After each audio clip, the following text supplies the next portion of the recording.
안녕하세요. 굿모닝 대박 예감 박미라입니다. 뉴욕 증시 장중 상승 반전 시도가 나왔지만 결국 상승세를 이어가지 못하고 3대 지수가 모두 하락세로 마감했습니다. 주요 이평선은 모두 하회하면서 석 달 반 만에 가장 낮은 수준을 보이고 있는데요. 기술주 중심으로 약세가 이어지면서 전형적인 약세장을 주도하는 모습이었습니다. 반면 유럽 증시는 상승세로 마감을 했습니다. 우려가 됐던 그리스의 단기 국채 입찰이 성공적으로 마무리가 됐고 또 그리스의 재정 적자 감축 목표 달성을 기존 2014년에서 2016년으로 연장했다라는 소식이 들리면서 시장의 호재로 작용을 했습니다.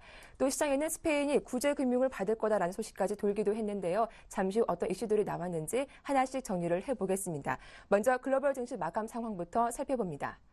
뉴욕 증시가 또다시 하락했습니다. 미국 재정 절벽 우려와 기술주 하락이 지수를 아래로 끌어내렸습니다. 유로존의 경우 각국 재무장관들이 그리스에 대해 2년간 긴축 이행 시한을 연장했고 그리스 정부도 40억 유로의 단기 국채 발행에 성공해 16일 만기 상환 우려를 덜었습니다. 그러나 국제통화기금과의 이견이 노출되는 등 오는 20일 구제금융 지원 재개 이전까지는 불안함이 여전했습니다. 반면 미국에서는 이날부터 버락 오바마 대통령이 노동계 지도자들을 시작으로 여론몰이에 나서는 가운데 의회에서도 재정절벽 회피를 위한 논의를 시작했지만 여전히 짧은 시간 내 합의가 나올 것이라는 기대는 없는 상황입니다. 이로 인해 장 초반 홈디포의 실적 호조와 부동산 경기 회복 기대감이 재차 부각되기도 했지만 막판 뒤심 부족을 드러냈습니다. 다우지수는 0.46% 내렸고 S&P 500 지수는 0.4%, 나스닥은 0.7% 하락했습니다. 유럽 증시가 상승세로 마감했습니다. 재정 위기를 겪고 있는 스페인이 곧 구제 금융을 신청할 것이란 소문이 퍼지면서 유럽 증시는 상승으로 반전했습니다. 스페인의 10년 만기 국채 수익률은 0.04%포인트 하락해 5.85%를 기록했고 스페인 증시는 1.66% 오른 7,693.4포인트를 기록했습니다. 그리스의 경우 각국 재무장관들이 2년간 긴축 이행 시한을 연장했고 그리스 정부도 40억 유로의 단기 국채 발행에 성공해 16일 만기 상환 우려를 덜었습니다. 이번 주 만기 상환이라는 한 고비를 넘긴 그리스는 오는 20일 열리는 유로존 재무장관 회의에서 315억 유로 규모의 구제금융 지원 집행 승인을 받을 수 있을 것으로 기대하고 있습니다.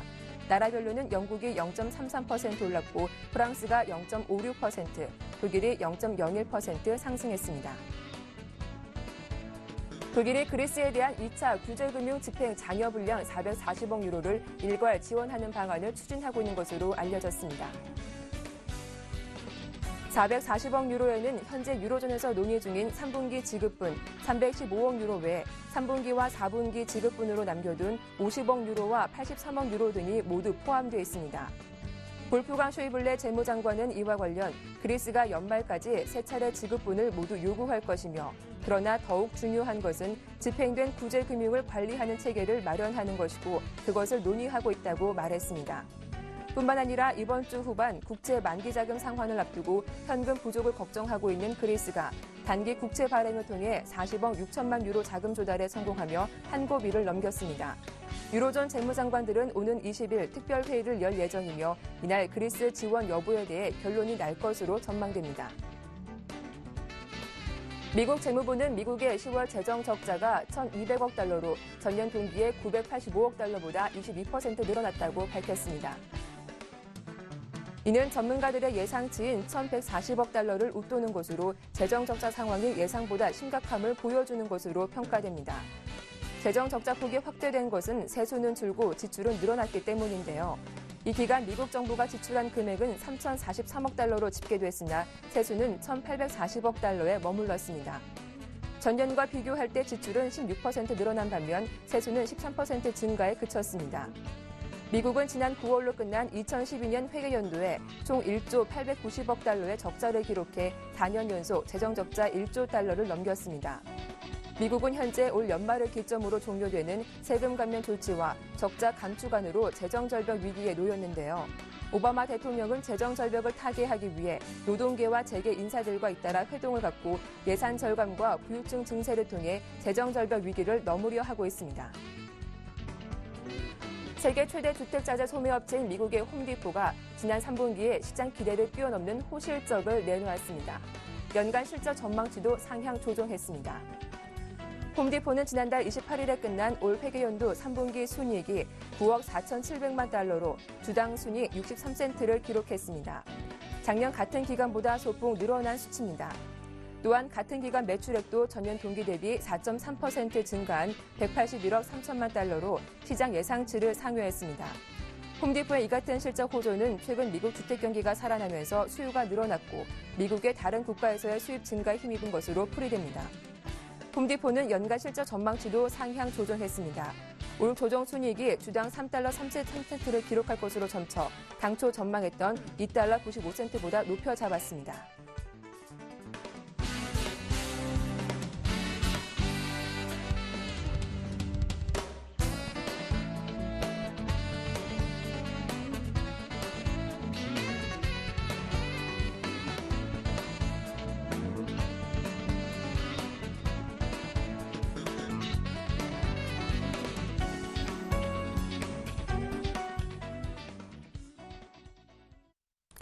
네, 글로벌 핫이슈 인덱스 투자 전문의 이현민 본부장과 전화 연결해 보겠습니다. 안녕하세요. 네, 안녕하십니까? 네, 유로존 재무장관들이 심야까지 그리스 문제에 대해서 마라톤 협상을 벌였지만 결론을 내지는 못한 것으로 알려졌습니다. 오는 20일 특별회의를 연다고 하죠? 그렇습니다. 어제 이제 재무장관 회담이 끝났는데요. 그리스의 추가 구제 금융에 대해서 그리스의 추가 구제 금융에 대해서 그 내용을 결론을 내지 못한 상태로 끝이 났습니다. 현재 IMF와 EU 그리스의 공공부채 감축 시한을 놓고 일부 이제 결론을 못 낸 상태로 현재 알려지고 있는데요. 유로존 재무장관들은 20일 날 이 내용을 다시 현재 논의를 하도록 현재 조치를 하겠다라는 입장을 밝혔습니다. 현재 EU의 그리스 긴축이행 연장이 2년 연장이 됨으로써 2020년의 공공부채 비율 120%에 대한 내용이 현재 커다란 걸림돌로 작용이 되고 있습니다.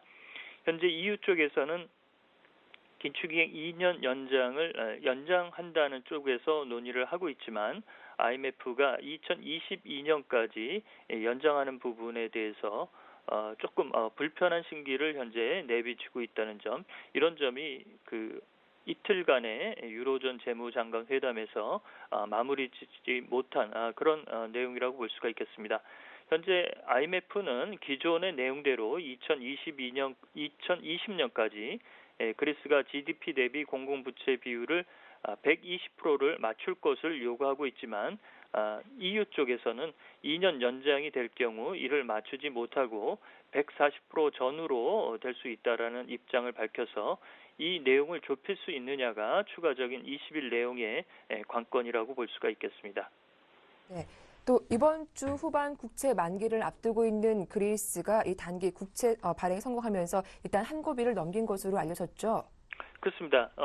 어제 이제 그 단기물 국채 입찰이 있었는데요. 네. 입찰의 응찰률은 굉장히 좋았습니다. 1개월물과 3개월물 입찰을 성공을 해서 현재 내용으로는 약 40억 6천만 유로를 확보한 것으로 알려졌습니다. 1개월물의 그 응찰을 통해서 금리 수준은 3.95%로 받았고요. 3개월물도 4.2% 수준으로 현재 받았습니다. 1개월물이 27억 6천만 유로를 소화를 했고 3개월물은 13억 유로를 소화를 했습니다.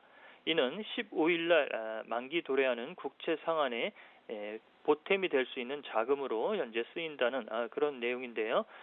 추가적으로 EU나 IMF, ECB, 트로이카 실사단의 보고서를 통해서 구제금융이 전반적으로 이달 내에 집행이 되지 못할 경우 계속적으로 그리스 정부가 현금의 부족에 시달릴 수 있는 리스크 요인은 아주 높은 상태라고 볼 수가 있겠습니다. 네. 또 투자자들을 불안하게 했던 그리스 이슈를 잠재운 건 바로 스페인 소식이었죠. 새로운 뉴스는 아니지만 스페인이 전면적인 구제 금융을 신청할 거란 소문이 돌기도 했습니다. 어느 정도 신빙성이 있는 겁니까? 먼저 결론부터 말씀을 드리자면 네. 신빙성은 좀 떨어진다라고 말씀을 드리겠습니다. 프랑스의 한 펀드 매니저가 블룸버그 통신과의 인터뷰를 통해서 스페인의 구제금융이 임박했다는 내용을 인터뷰를 통해서 얘기를 하면서 이 내용이 스페인의 구제금융이 임박했다라는 시장의 분위기로 파급이 됐습니다. 이러면서 오늘 스페인 마드리드 증시는 1.6%나 상승하는 그런 흐름을 보였는데요. 역시 이제 그리스 문제가 유로존 재무장관 회의에서 해법의 난항을 겪게 되자 스페인 구제금융에 대한 불확실성도 같이 현재 올라오는 그런 시장 불안 요인이 반영된 그런 내용이라고 볼 수가 있겠습니다. 스페인은 올해 성장률도 현재 마이너스 1.5% 정도의 그 경기 후퇴 국면을 가져가고 있는데요.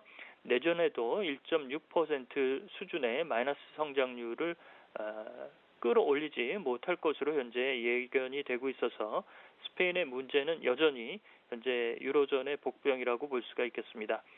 특히 재정적자 감축에 어려움을 지속하고 있다는 점, 이런 점이 유로존 재무장관 회담에서 그리스의 해법이 나오지 않자 스페인의 루머까지 같이 가세하면서 시장 투자가들의 분위기를 조금 얼어붙게 만들었다라고 볼 수가 있겠습니다.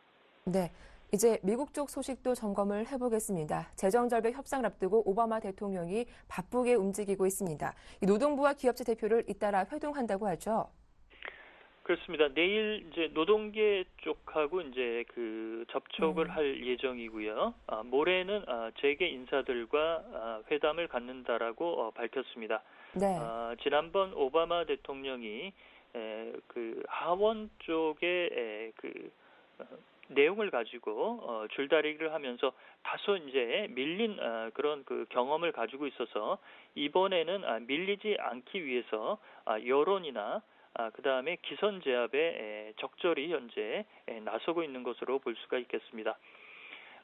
현재 롬니 대표 후보, 이번 대선에서 탈락했던 롬니 공화당 그 후보의 경제 자문력을 맡았던 글렌 허바드 컬럼비아대 교수가 증세를 수용해야 되는 부분에 대해서는 수용하는 자세가 필요하다라고 얘기를 밝혀서 오바마 대통령 입장에서는 공화당의 고위 인사가 이런 내용을 밝혔다는 점이 긍정적인 현재 16일 날 있을 공화당과의 협상에서 유리한 쪽으로 좀 시장을 이끌 수 있는 그런 분위기라고 볼 수가 있겠습니다.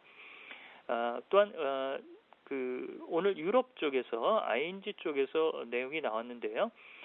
미국이 재정절벽 협상을 합의를 하더라도 내년 GDP 경제 성장률은 2% 수준에 머물 것이다라고 밝히고 있습니다.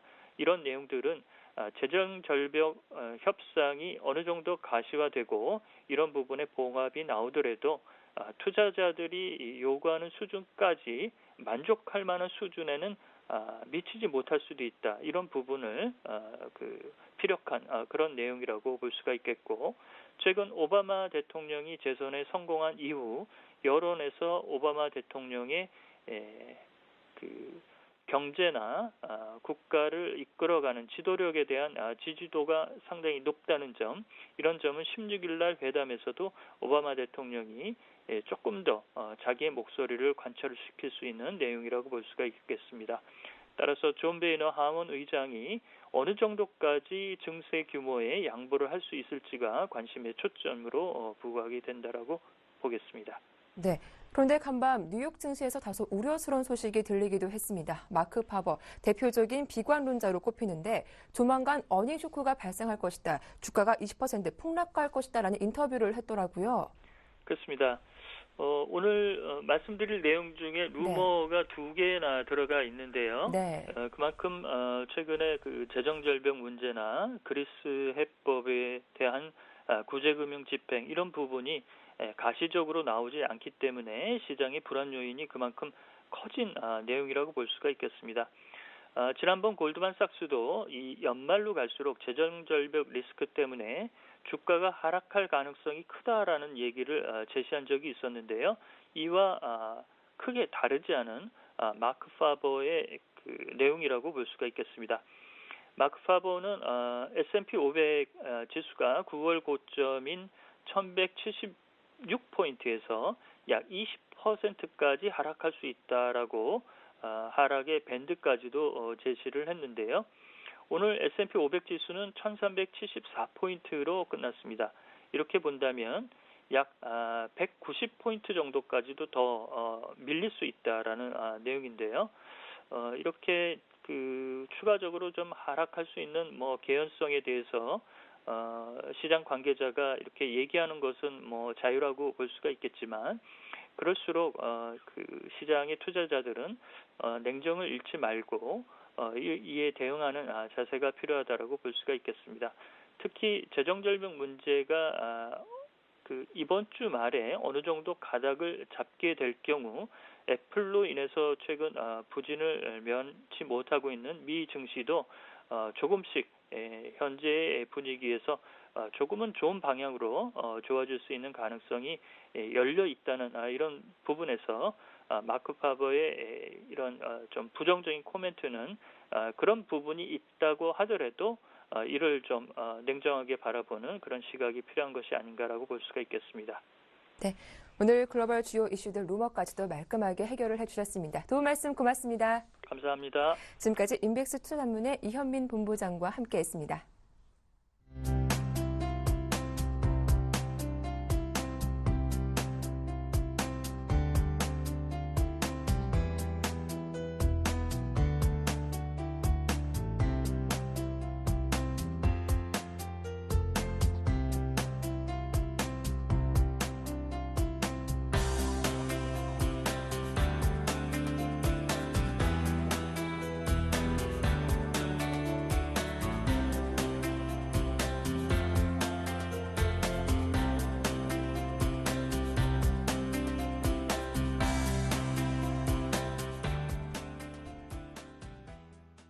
네, 국내 증시 마감 상황과 주요 이슈들 정리해보겠습니다. 오늘 순서는 메리츠 종금증권 강서지점의 박재현 대리와 함께하죠. 안녕하세요. 안녕하십니까. 예, 어제 국내 증시 마감 상황 살펴보겠습니다. 코스피 지수 나흘째 하락세를 보이더니 결국 1900포인트 아래로 밀려났습니다. 수급으로 봐도 매수하는 주체가 거의 없다고 볼 수가 있겠죠. 예, 그렇습니다. 네. 어제장 전일 미국장 먼저 살펴보시면요. 재정절벽 논의를 앞두고 합의 기대감, 그리고 그리스에 대한 구제 금융 지급이 연기될 것이라는 전망이 교차하면서 미국 증시가 약보합으로 마감한 가운데 코스피는 기관 매수세가 조금 들어오면서 소폭 상승세로 출발했었습니다. 하지만 외국인 매도세가 조금 늘어나면서 약세로 반전되었고요. 낙폭이 확대되면서 장중 1881포인트까지 하락했으나 연기금과 연기금, 개인, 저가 매수세가 유입되면서 하락폭을 소폭 만회하면서 1889.70포인트 마감했습니다.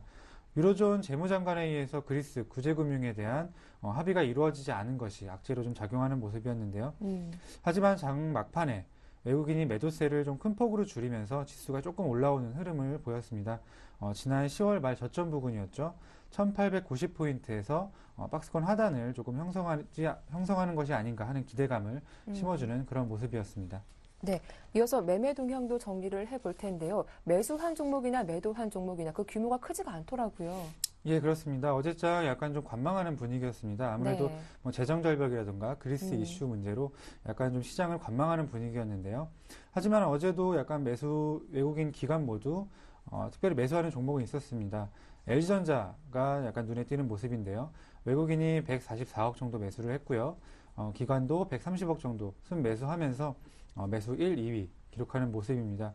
LG전자뿐만 아니라 삼성전자, 하이닉스, 어제 IT 주들의 그런 외국인과 기관의 매수가 눈에 띄었고요. 먼저 외국인 LG전자, LG화학, KT, 현대해상, 현대모비스 순으로 순매수하는 모습이었고요. 기관은 포스코, LG전자, 현대백화점, 삼성전자, SK하이닉스 순으로 매수하는 모습이었습니다. 네, 자, 이어서 매도 종목도 확인해 주시죠. 예, 매도 종목 살펴보겠습니다. 어제 외국인 포스코 147억 정도 매도했고요.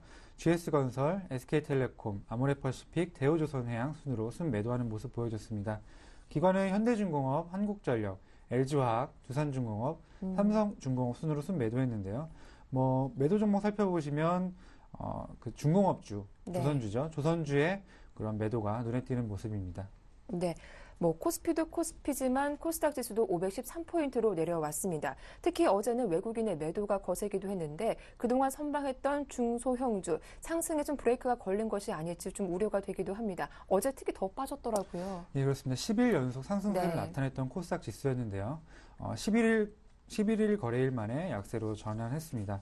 코스닥 지수 7.63포인트 하락한 513.63포인트 급락 마감했는데요. 코스닥 지수는 장 초반에 역시 약간 상승세를 이어가다가 장중에 이제 유로존, 그리스 문제가 나오면서 외국인들이 투매가 나오면서 하락 반전했습니다. 외국인은 이날 340억 정도 순매도했고요. 개인과 기관 178억, 169억 순매수하는 그런 흐름 보여줬습니다. 코스닥 지수 20일과 60일 선을 좀 강하게 이탈해주면서 다시 한번 하락 추세를 이어가는 것이 아닌가 하는 그런 우려감이 들게 했는데요. 하지만 저는 최근 코스닥 지수 하락은 많이 오른 종목에 대한 외국인들의 단기 차익 실현 정도로 보여지고요. 테마성 종목이 아닌 대선주라던가 많이 오른 실적에 비해서 많이 오른 그런 테마성 종목이 아닌 지금까지 좋았던 섹터 그리고 종목들의 추세는 당분간 이어질 것으로 보입니다. 그 이유를 조금 간단하게 살펴보게 되면 중국 인바운드가 증가하고 있고요. 또 원화 가치 상승에 따라서 대형주보다는 약간 중소형주의 그런 수급이 몰릴 수 있는 요인이 있고요. 또한 요새처럼 불안한 장세에서는 대형주 대비해서 상대적으로 자유로운 수급을 줄 수 있는데요. 아무래도 프로그램 매매에 영향을 미치지 않기 때문에 네. 이런 점이 약간 중소형주가 대형주 대비해서 앞으로도 좋은 모습 보일 수 있는 그런 그런 요인이라고 생각되고요. 그 중에서도 기관에서 지속적으로 매수하고 있는 종목 그리고 중국 내수와 관련된 업종 또 섹터에 대해서 지속적으로 관심 가지는 전략 필요할 것으로 보입니다. 예, 이어서 업종별 흐름도 정리해보겠습니다. 어제 코스피 대부분 업종이 약세를 면치 못했는데 그나마 백화점 관련된 경기 방어주, 좀 소비주가 좀 선방하는 모습을 보였더라고요. 예, 맞습니다. 연일 소비 관련된 네. 내수 관련된 종목들의 상승이 눈에 띄는 모습입니다. 어제장 같은 경우에는 섬유의복, 또 보험업, 통신업 순으로 상승 마감했는데요. 어제에 이어서 재정절벽 그리고 그리스 이런 대외 변수로 인한 불안감으로 투자 심리가 많이 위축된 모습입니다. 반면 전일장에 월요일 큰 폭으로 상승했던 의약품 업종을 제외하고는 은행, 운수창고, 운수장비 업종 등의 경기 관련주들이 전일장에 이어서 큰 폭으로 하락하는 모습입니다. 특히 앞서 말씀드렸던 조선업종 그리고 화학업종이 하락이 두드러졌는데요.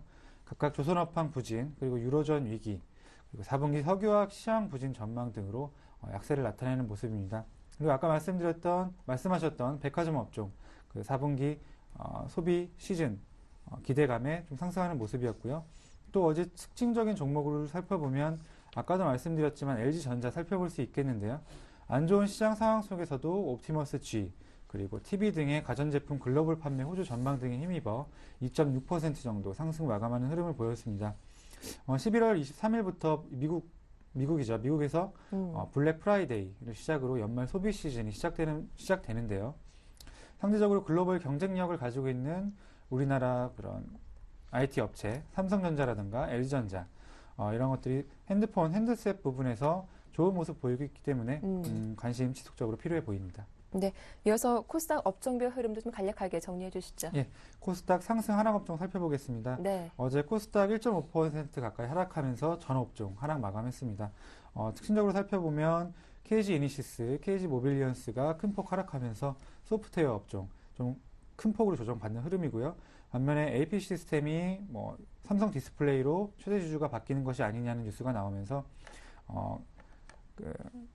반도체 업종이 약간 좀 선방하는 모습이었습니다. 네, 자 이어서 오늘의 한 줄 전략을 들어보도록 하겠습니다. 간밤 뉴욕 증시 또다시 하락세가 이어지기도 했는데요. 오늘 국내 증시 어떤 전략이 좀 필요할까요? 네, 저는 네. 쉬는 것도 투자라고 말씀드리고 싶습니다. 네. 지금 사실 상당히 시장이 어렵고요. 또 최근에 예측할 수 없는 대외 변수들이 계속 나오고 있는 상황이기 때문에 굳이 지금 이 상황에서 10종목이 있다면 네. 한 종목이 오르는데 투자할 필요는 없겠죠. 확률을 높이는 그런 전략이 필요할 것 같고요. 이런 불안한 장세 속에서 오를 종목들을 찾아다니시는 것보다 네. 조금 기다리시면서 건망이라는 종목에 좀 투자하시는 전략이 필요하실 것 같습니다. 예, 오늘은 쉬는 것도 투자다라는 전략을 말씀해 주셨습니다. 지금까지 메리츠 종금증권 강서지점의 박재현 대리와 함께했습니다. 도움 말씀 고맙습니다. 네, 감사합니다. 네, 이어서 샘플러스 김형근 전문위원과 어제장 이슈들 정리해보겠습니다. 안녕하세요. 네, 안녕하세요. 예, 어제 코스피 결국 1900선 아래에서 종가를 형성했습니다. 대부분 업종이 약세를 면치 못했는데 그나마 백화점 관련 유통주가 좀 선방했더라고요. 예, 그렇습니다. 최근에 뭐 날씨 탓도 좀 있을 것 같고요. 시장의 영향도 좀 있는 것 같은데 일단 서울의 지금 평균 기온이 지난해보다 한 7도가량 좀 떨어졌다고 합니다. 그러면서 이런 계절 관련해서 유통주라든가 백화점 관련 종목들이라든가 의류 관련 쪽 이런 종목들이 좀 전일에 좀 특징적인 그러한 모습을 좀 보여줬었는데요. 뭐 현대백화점, 신세계, 롯데쇼핑 이러한 백화점 3인방들의 이런 방한 의류 판매 증가 이런 부분으로 실적에 대한 기대감 형성, 물론 이제 좀 단기적인 뭐 흐름일 가능성이 좀 있다고 판단은 듭니다만 관련해서 이러한 종목들 중에서 충분히 매매에 가담할 수 있는 종목이 있다고 판단을 합니다. 일단은 백화점 같은 경우에 실제적으로 뭐 이번 달이죠. 2일부터 11일까지 해서 진행된 세일 기간 동안 매출이 지난해보다 거의 20% 가까이 증가가 됐다고 합니다. 그래서 실제적으로 실적이 어떤 4분기 때 약간 증가되는 부분은 좀 볼 수 있을 것 같은데요. 자, 앞으로 이러한 부분은 좀 더 지켜봐야 되는 상황 같고 시장과 더 연관을 더 지어봐야 될 것 같습니다. 네, 의류 관련주 중에서 뭐 한세실업이라든가 LG패션이라든가 뭐 한섬이나 영업무역 이러한 종목들도 좋은 흐름을 보여주고 있는데 이러한 종목들 중에서 현재 앞으로의 성장성이나 이런 부분을 좀 바탕으로 한 지속적인 부분을 좀 보여줄 수 있는 종목을 좀 체크를 해보자면 바로 이제 영업무역이라는 종목을 점검을 좀 해볼 필요가 있을 것 같습니다. 공사 같은 경우 바로 이제 아웃도어라든가 스포츠 의류, 신발 이러한 제품들을 해외나 이런 데 수주를 좀 받아서 현지 공장이죠. 방글라데시 같은 이러한 곳에 현지 공장을 이용을 해서 OEM 방식으로 이제 생산 수출하는 그러한 기업입니다. 방글라데시를 생산 거점으로 좀 두고 있기 때문에 최근에 이제 중국의 인건비가 좀 상승을 하는 이러한 모습을 보여주는데요.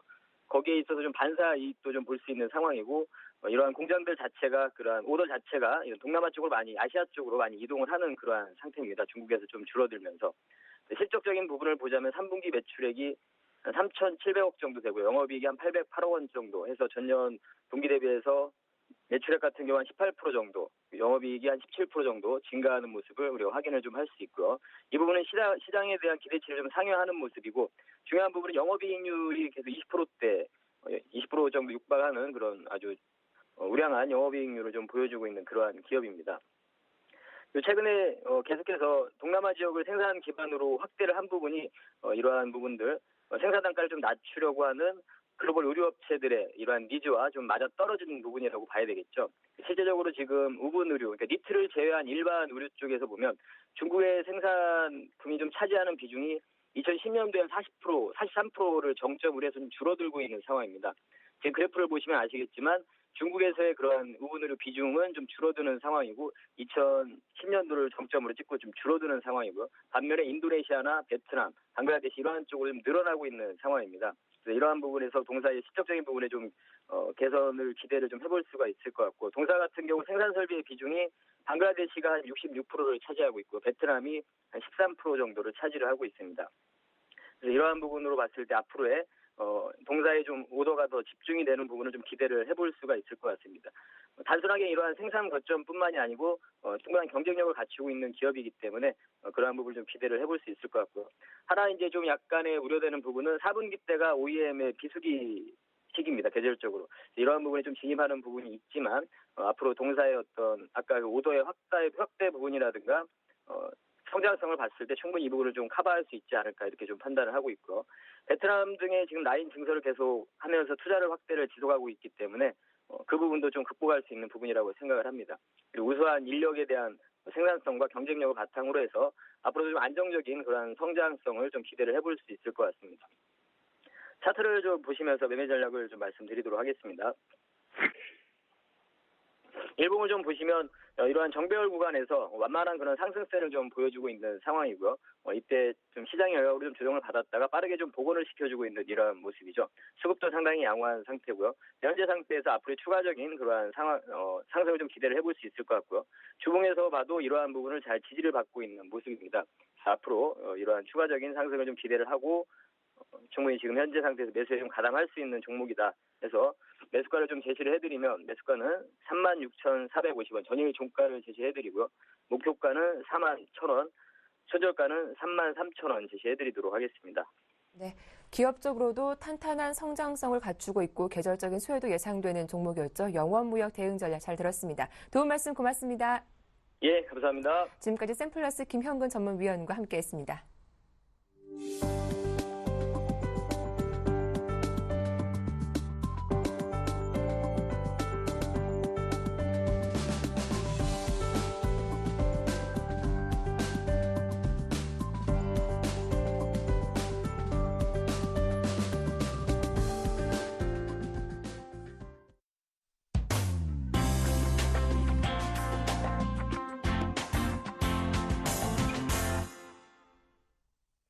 네, 평택총돔 정호영 전문가와 함께 오늘장 승부 전략 짜보겠습니다. 안녕하세요.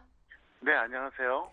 예, 간밤 뉴욕 증시가 또다시 하락했습니다. 말씀하신 것처럼 미 대선, 오바마 당선 이후 점진적으로 하락세가 이어질 것이다라고 하셨는데 뉴욕 증시 3대 지수가 석 달 반 만에 최저 수준을 기록하기도 했습니다. 어제 코스피 지수도 10포인트 이상 빠지기도 했는데 오늘은 어떻습니까? 추가적인 하락이 더 나올까요? 확률상으로 보면은 네. 추가 하락이 더 나오지 않을까 저는 이렇게 보고 있습니다. 그래서 일단 단기적으로 보면은 1875선 이탈하면은 1850선도 가능하지 않을까 이렇게 보고 싶다. 그래서 이거는 뭐 오늘 당장의 이야기는 아니고요. 일단 단기적인 추세로 봤을 때 1875선이 굉장히 중요하다는 얘기입니다. 그래서 1875선이 만약에 그 이탈이 안 된다 그러면 좀 더 지지가 될 것 같고요. 반대로 이탈이 되면은 1850선 쪽으로 아마 서서히 아마 이동을 할 겁니다. 그리고 11월 9일이었죠. 지난주 금요일에 제가 이제 그 약 30포인트 정도 거품이 있었다 그랬었잖아요. 그래서 1875가 정상이라 그랬는데 저는 여전히 그 생각은 변함이 없습니다. 분명히 제가 그 금요일 저녁에 출연해서도 그렇게 말씀드렸었고요. 월요일 아침에도 말씀드렸습니다. 1875가 정상인 금요일 종가인데 약 30포인트 정도 오버됐다. 그래서 1875가 밀리는 건 당연하다 얘기했었는데 사실 뭐 어제 1889니까 아직도 멀었죠. 더 밀려야겠죠. 그다음에 중기적인 것은요. 뭐 전망은 똑같은데요. 하나만 말씀드릴게요. 여기서 만약에 1850선이 만약에 이탈이 되잖아요. 그러면 그냥 대세 하락이다 이렇게 생각하시면 됩니다. 완전히 확인한다고 보시면 되겠어요. 그래서 단기적으로는 쉽게 말해서 이겁니다. 1875가 이탈이 안 되면은 여기서 조금 더 박스권 흐름이 나오는 거고 이탈이 되면은 1850선을 향해서 이제 서서히 내려갈 것이라는 거고요. 그다음에 어차피 지금도 거품이 좀 껴있거든요. 최소한 제가 볼 때는 뭐 이렇게 저렇게 따지면은 한 20포인트 정도. 그러니까 현재 1889니까 대충 1890 잡고 한 1870 정도가 정상입니다. 그렇게 되고 중기적으로는 어쨌든 1850선을 보자 이렇게 다시 한번 말씀드리겠습니다. 자, 차트 잠깐 보시겠습니다. 보시면은요, 현재 그 120선을 가까스로 이제 지금 회복했다가 이탈했다 막 이런 양상이거든요. 그런데 지금 뭐 121선 이거 뭐 다시 회복한다 해도 의미가 없어요. 어차피 좀 빠진다고 보겠고요. 그다음에 이제 해외 증시 보겠습니다. 다우존스 보시겠는데요, 어떻습니까? 이 빨간색 120선은 완벽하게 이탈했잖아요. 어제 같은 경우에도 이제 윗꼬리가 긴 음봉이 나왔는데. 제가 뭐 정확하게 모르겠지만 아마 미국도 파생 흐름 때문에 장중에 반등이 나왔을 겁니다. 왜냐하면은 지금 입장에서 미국이 올라갈 이유가 없어요. 그렇기 때문에 일단 현재 상태에서는 부정적이다 볼 수 있겠고요. 코스피 지수 다시 한번 보여드리겠습니다. 보시면은요, 어쨌든 1850선이 무너지면 대세 하락이다 이렇게 보시면 돼요. 대세 하락. 그러니까 제가 계속해서 말씀드렸었죠. 2000선에서 1900은 무조건 깨진다. 그다음에 1900이 왔을 때는 겨우 100포인트 하락을 보면서 인버스 매수시킨 거 아니다 이렇게 말씀드렸잖아요. 1850이 깨지면은 또다시 한번 대세 하락이 나오니까 여러분들이 그걸 반드시 참고해달라 설명드리겠고요. 자, 이번엔요. 화면 잠깐 보시면은요. 해외 증시에 대한 주요한 전망을 제가 한번 모아봤습니다. 이거는 원래는 그 투자자들이 저한테 모아서 갖다 준 겁니다. 근데 제가 한번 정리를 해봤는데요. 마크 파버 같은 경우에는 지금보다도 20%더 하락한다고 했으니까 굉장히 심각한 거죠. 그다음에 짐 로저스, 빌 그로스, 뭐 조지 소로스 뭐 대부분 그렇습니다. 워렌 버핏처럼 뭐 같이 투자하는 사람이야 뭐 중장기 투자하니까 상관없겠지만 루비니 같은 경우 이제 퍼펙트 스토론까지 예상한 상태이기 때문에 어쨌든 현재 상태는 좋지 못합니다. 그리고 저는 이런 현상에 대해서 이미 8월 중순부터 얘기했다는 거죠. 현재 이 기사들은 9월 이후에 나온 겁니다. 그래서 어쨌든 뭐 맞고 틀리고를 떠나서 세계적인 석학들, 세계적인 투자 전문가들의 이야기보다 제가 분명히 먼저 얘기했으니까 저도 이제 마음이 좀 편하겠죠. 그래서 어쨌든 저는 전망이 여전히 부정적이다 이렇게 볼 수 있겠고요. 그 다음에 이제 대선 후보 10대 공약 중 핵심 점검 사항을 좀 꼭 말씀 좀 드리겠습니다. 왜 그러냐면 앞으로 주식시장에 영향이 있습니다. 그래서 10대 공약 중에서 주식시장과 연관이 있는 것만 제가 뽑아봤습니다. 그래서 공기업 민영화, 복지 재정하고 이제 무상의료, 그다음에 원자력 발전소 증설인데 각 후보별로 이렇게 제가 정리를 해드렸습니다. 나중에 이제 녹화 방송을 다시 보시면서요, 이제 누가 당선됐을 경우에는 어느 쪽으로 영향이 있다. 이걸 여러분들 꼭 체크하시기 바랍니다. 특히 이제 원자력 발전소라든가 복지 재정, 이제 무상의료 이런 쪽 같은 경우는 이제 나중에 테마주라든가 관련주 영향이 굉장히 큽니다. 그래서 일단은 그 정도로 제가 좀 정리를 좀 한번 해드리겠습니다. 네, 이렇게 해외 증시에 대한 주요 전망까지 좀 잘 들어봤습니다. 이어서 오늘 전략도 궁금한데요. 시장 중기적으로 추세 하락이 이어질 것이다라고 하셨는데 주식 비중도 궁금하고요. 코덱스 인버스 보유하신 분들은 어떻게 대응해 볼까요? 네, 1900선 미만에서는 뭐 0에서 25%가 좋고요. 네. 1850선이 만약에 이탈하잖아요. 그렇게 되면 코덱스 인버스하고 선물 매도는 계속 중기로 보유하세요. 사실 저는 지수 2000포인트일 때 그때 코덱스 인버스하고 선물 매도 이미 시켰습니다.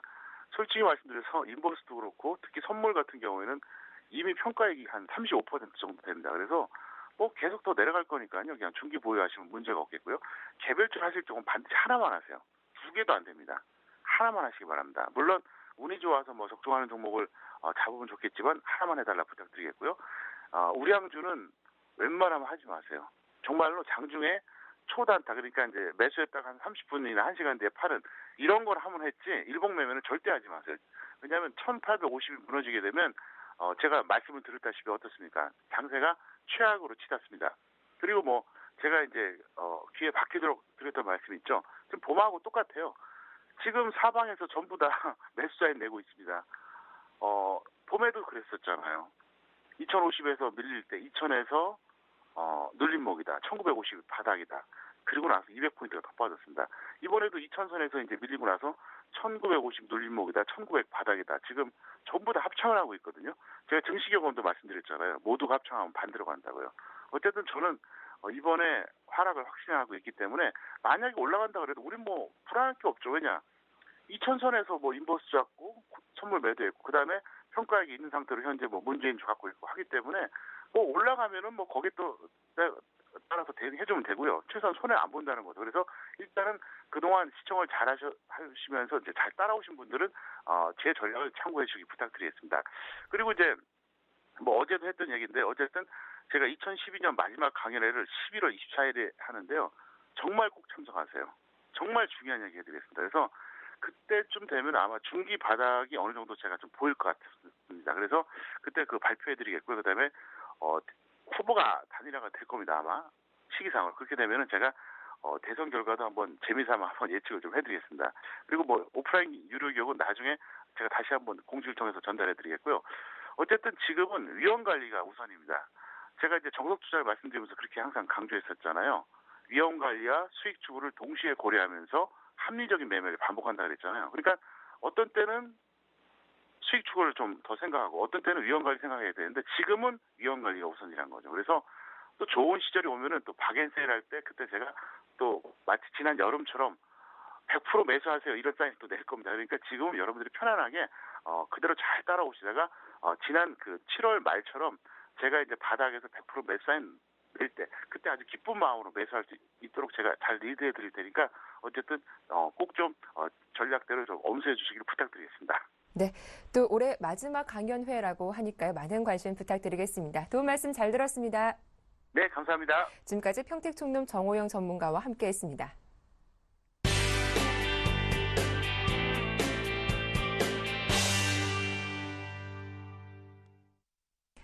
네, 이슈앤이슈 오늘 순서는 서울경제신문 생활산업부의 조성진 기자와 함께하겠습니다. 안녕하세요. 안녕하세요.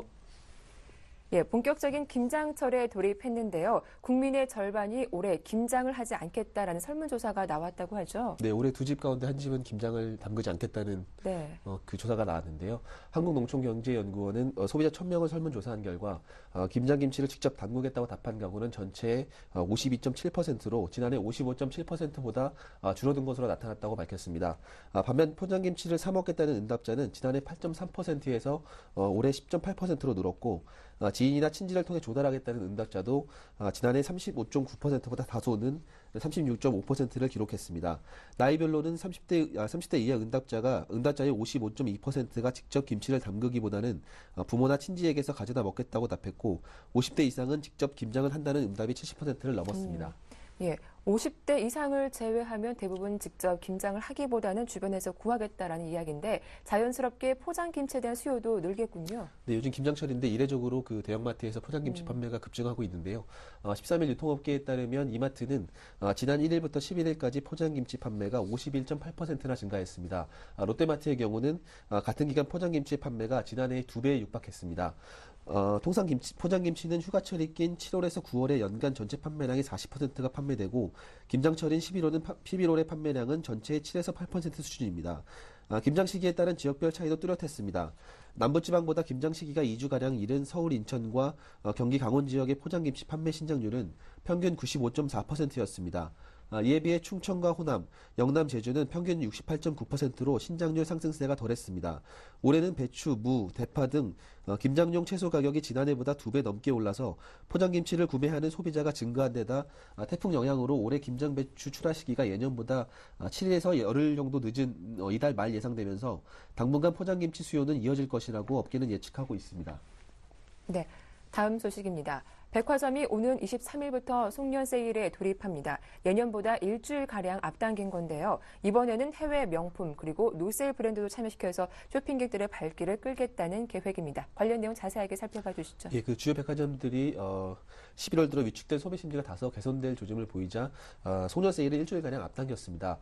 특히 올해는 노세일 브랜드도 행사에 참여시켜서 그 소비 진작 분위기를 적극적으로 유도한다는 계획입니다. 유통업계에 따르면 롯데, 현대, 신세계, 갤러리아, IK플라자 등 5대 백화점은 오는 23일부터 다음 달 9일까지 17일간 송년 세일을 진행하기로 확정했습니다. 예전에는 일주일에서 열흘이었던 송년 세일 기간이 지난해부터 17일로 늘어난 만큼 올해도 17일 동안 실시하기로 했습니다. 행사 시기도 통상적으로 11월 마지막 주 금요일에 송년 세일을 해왔던 것을 감안하면 올해는 일주일가량 앞당겨 행사를 진행하는 셈입니다. 아이파크 백화점의 경우에는 다른 백화점보다 일주일 더 앞당겨서 16일부터 다음 달 9일까지 24일간 송년 세일을 진행합니다.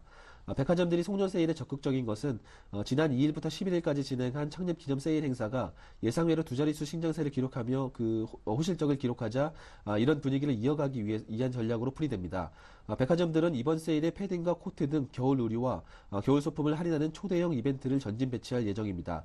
날씨가 예년보다 일찍 추워진 데다 올겨울 혹한이 예보돼 코트와 패딩 수요가 늘어날 것으로 예상되기 때문입니다.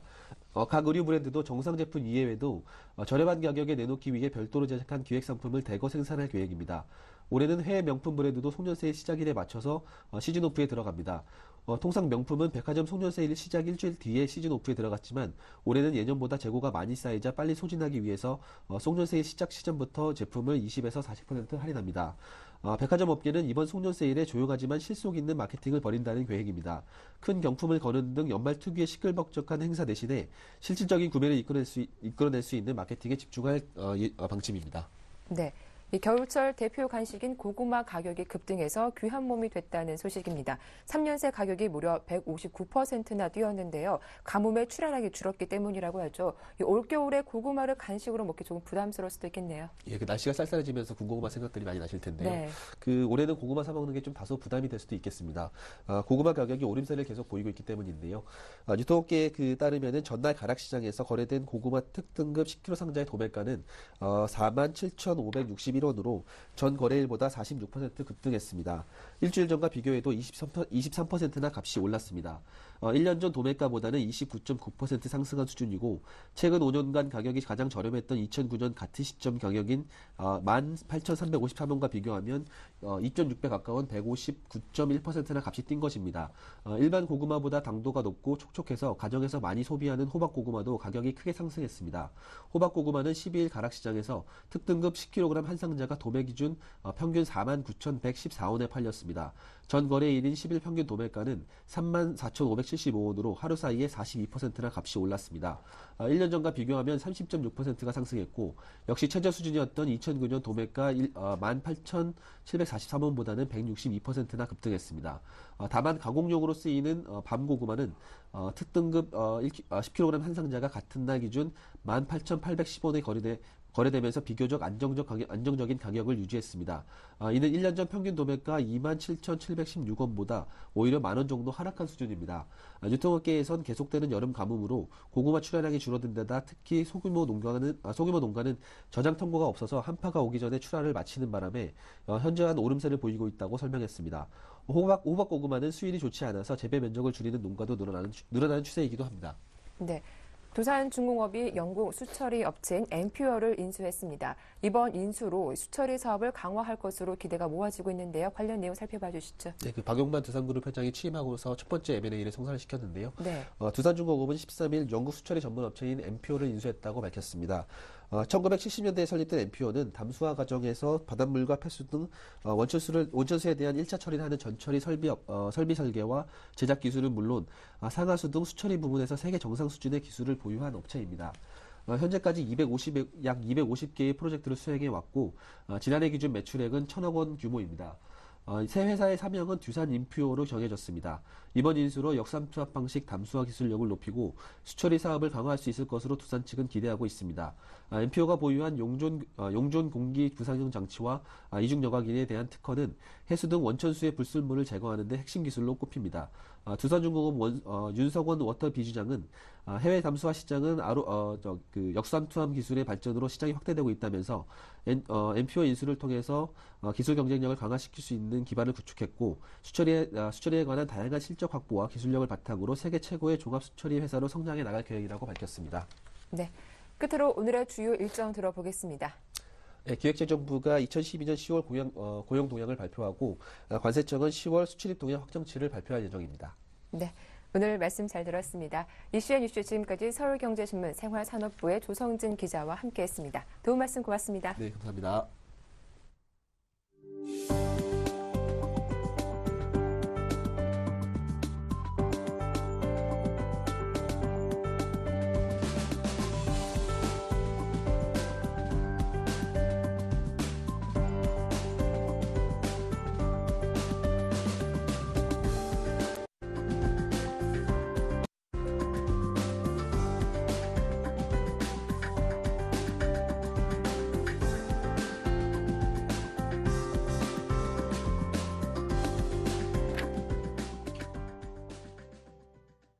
예, 굿모닝 대박 예감 1부 순서는 여기서 마치겠습니다. 저희는 잠시 후 2부로 다시 인사드릴게요. 함께해 주셔서 고맙습니다.